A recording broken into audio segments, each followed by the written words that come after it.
सभी साथियों का वार्षिक कार्यक्रम में स्वागत है। साथियों, शुभ घड़ी आने वाली है। उससे पहले आपके लिए क्या क्या सावधानी करनी चाहिए और उस समय जब पोस्टिंग हो उस समय क्या सावधान रखनी चाहिए, इसी पे आज हम वीडियो लेके आए हैं आपके लिए। जैसे कि सर्विस बुक कौन सी खरीदनी है, कैसी खरीदनी चाहिए आपको, बैंक में खाता क्या करना चाहिए आपको, क्रेडिट कार्ड वगैरह और भी बहुत ही विशेष सावधानियां जो आपको को रखनी है। जैसे कि एग्ज़ाम की किसी प्रकार की कोई परमिशन लेनी है, तब आपको उस वक्त क्या करना है, क्या नहीं करना है।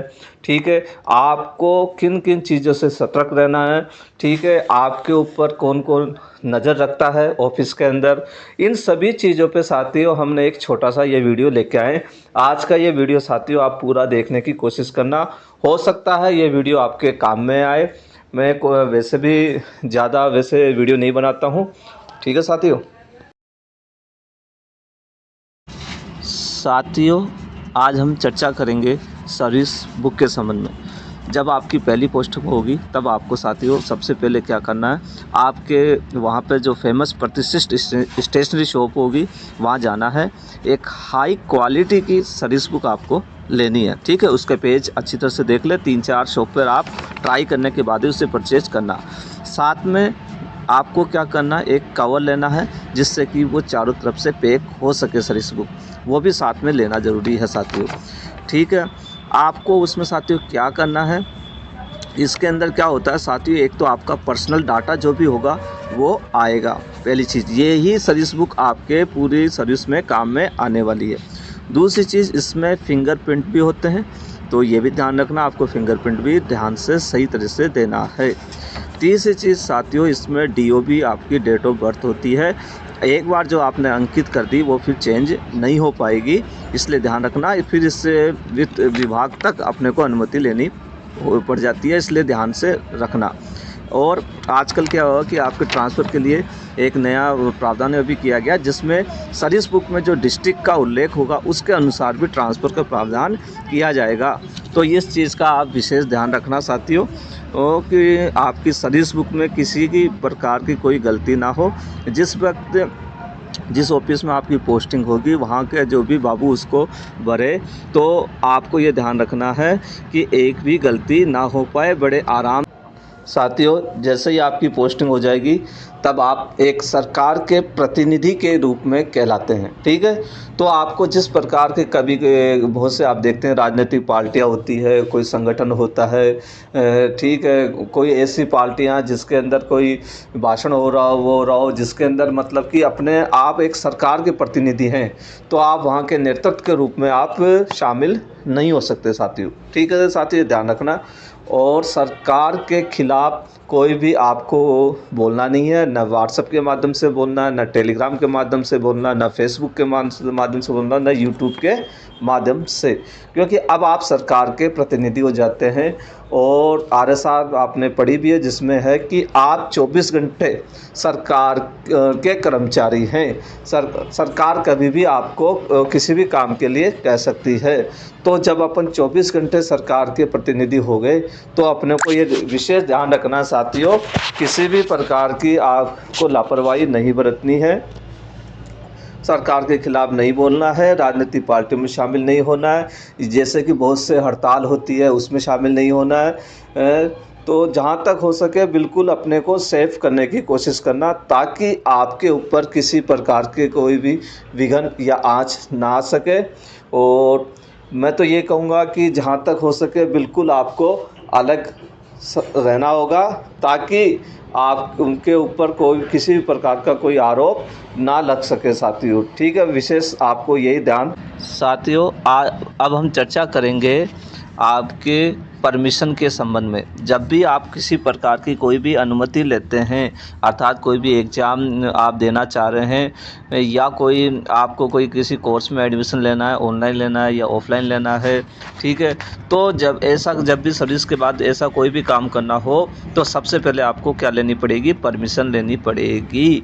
तो परमिशन भी साथियों 2 तरह की हो चुकी है। पहली तो वो है कि आप फॉर्म फिलअप करने की ले रहे हैं या कोर्स में एडमिशन की ले रहे हैं, और सेकंड परमिशन होती है कि उसमें एग्ज़ाम में बैठने की। तो जहाँ तक हो सके साथियों आप एक ही एप्लीकेशन में ये चीज़ मेंशन कर सकते हैं कि फॉर्म भरने की और एग्ज़ाम में बैठने की अनुमति हमें प्रदान करें। या हो सकता है आपके अधिकारी ये कहते नहीं, केवल अभी हम केवल फॉर्म भरने की अनुमति देंगे, जब एग्ज़ाम होगा तब आप वापस एक अप्लाई कर देना। तो याद रखना, उस वापस आपको एक एप्लीकेशन देनी है कि अब मुझे मेरा एग्ज़ाम इतने दिनांक को है तो एग्ज़ाम में बैठने की अनुमति दे। इससे क्या होगा साथियों, यदि आपका कहीं पे भी सिलेक्शन हो जाता है तो आपको किसी प्रकार की परेशानी नहीं होगी। आपको आराम से इजी वे के अंदर कार्य मुक्त किया जा सकता है और उससे क्या होता है साथियों, आपकी सर्विस भी काउंट हो जाती है। आगे आपको पेंशन वगैरह जो भी मिलेगी उसमें बहुत फ़ायदा हो सकता है। इसलिए गलती ना करें, बिना परमिशन के कोई भी कार्य नहीं करना है, यह ध्यान रखना साथियों। ठीक है, तो ये विषय ध्यान रखना साथियों, मैं यही कहूँगा आपसे। साथियों, आज हम चर्चा करेंगे बैंक खाते के संबंध में। साथियों, आपको जहाँ तक हो सके सरकारी बैंक खाता अर्थात एसबीआई में ही खाता ओपन करवाना है। जब आप खाता ओपन करवाते हैं तो वो कहलाता है सेविंग अकाउंट।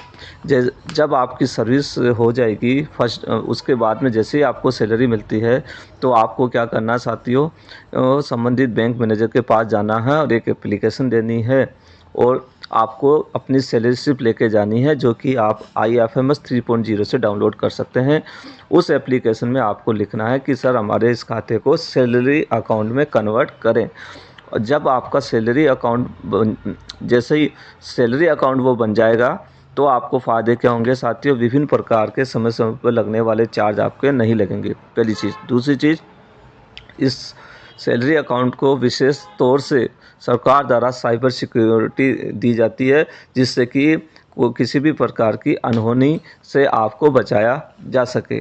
ठीक है साथियों। तीसरी बात यह है, जैसे ही आप फर्स्ट डे आप ज्वाइनिंग करते हैं, यदि आपके पास SBI का खाता होता है तो आपको सैलरी में दिक्कत नहीं आती है, क्योंकि डाटा फेच बहुत जल्दी हो जाता है। तो आप इसका विशेष ध्यान रखना, आपको केवल SBI बैंक में ही खाता ओपन करके रखना है।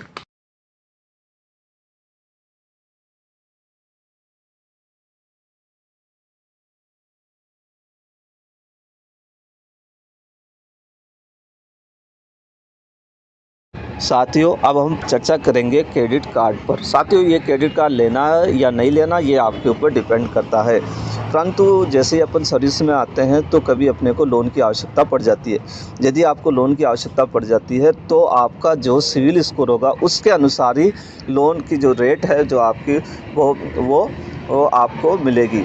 तो अगर आपको अपना सिविल अच्छा करना है तो साथियों, क्रेडिट कार्ड यदि आप नहीं लेते हैं तो अगर लेने की कोशिश कर सकते हैं। और यदि आप क्रेडिट कार्ड लें तो ध्यान रखना, यहाँ जहाँ तक हो गवर्नमेंट ही क्रेडिट कार्ड लें, पहली चीज़। दूसरी चीज़ साथियों, क्रेडिट कार्ड जब आप ले लेते हैं तो मान लो कि आपने एक महीने के अंदर 500 रुपये का पेट्रोल भराया, ठीक है, एग्जांपल के लिए। तो आपको क्या करना है कि 510 रुपये आप नेक्स्ट डे ही आप क्या करें, उसमें डाल दें उसके अंदर, और जो बिल आता है उससे करीब 10 रुपये या 11 रुपये आपको ज़्यादा रखने हैं। तो जैसे ही आपका प्रोविज़न पूरा होगा तो आपका सिविल स्कोर 800 से भी ऊपर चला जाएगा।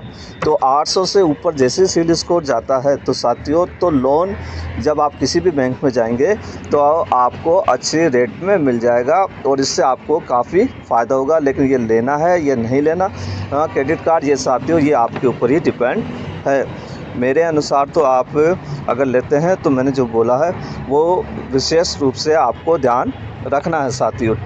ठीक है साथियों, बस मैं आज इस क्रेडिट कार्ड के बारे में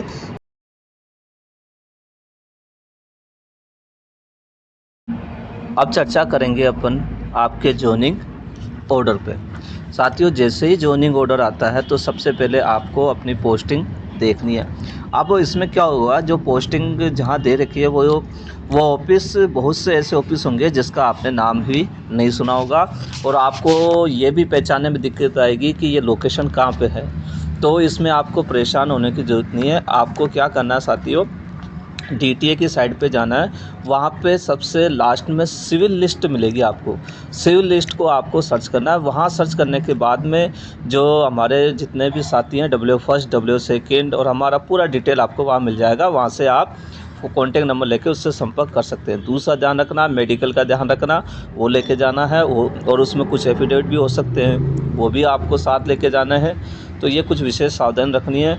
एक सेट आपको लेके जाना है DV का, जो जी डॉक्यूमेंट दस्तावेज़ के समय आपने तैयार कर रखा है, वो एक सेट लेके जाना है। एक एप्लीकेशन आपको रखनी है साथियों, जिसके अंदर आपको लिखना होगा कि मध्याह्न पूर्व आप ज्वाइन करना चाहते हैं और मध्याह्न पश्चात ज्वाइन करना चाहते हैं। जहाँ तक हो सके साथियों, दोपहर से पहले पहले आप जा कर के ज्वाइन करें, क्योंकि आगे चल के फिर कई साथियों को दिक्कत आती है प्रमोशन वगैरह में।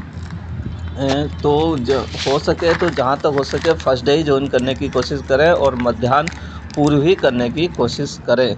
तो लेकिन ये लिखना मत भूल जाना कि मध्याह्न पूर्व या मध्याह्न पश्चात।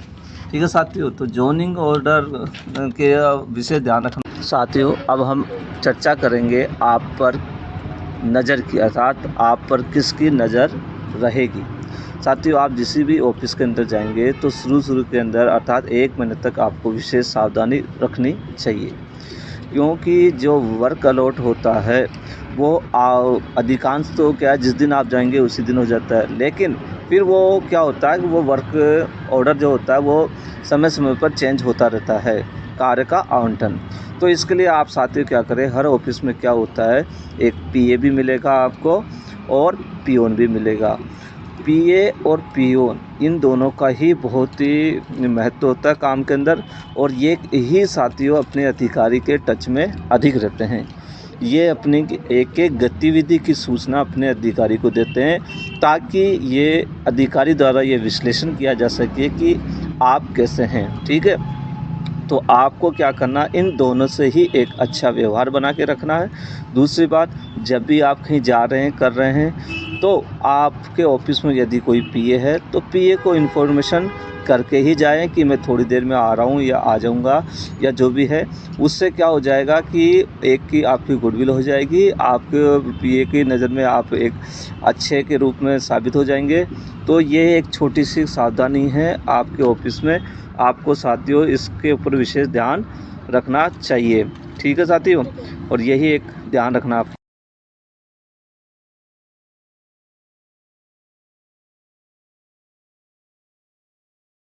यदि आपको हमारा वीडियो अच्छा लगे तो लाइक और सब्सक्राइब अवश्य करें।